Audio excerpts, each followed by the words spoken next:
হ্যাঁ বাবু, কেমন আছো তুমি? বাবু, আমার না মন ভালো নেই, তোমার সাথে তো একবারও দেখা হলো না। আচ্ছা শোনো না, তোমার বার্থডে কবে? তার মানে 2 মাস বাকি। আচ্ছা বাবু, শোনো শোনো, আমার মামা তো রিসেন্টলি দুবাই গেল, বুঝছো?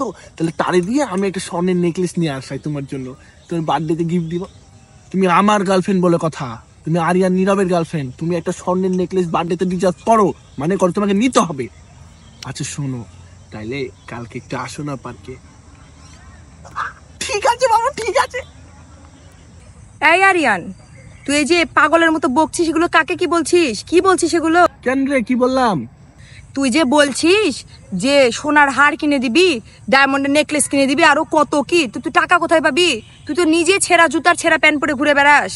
আরে শোন, 2 মাস রিলেশন টিকাবো নাকি আমি? এমনি কি কালকে ডাকলাম? খেয়ে দে পুরো।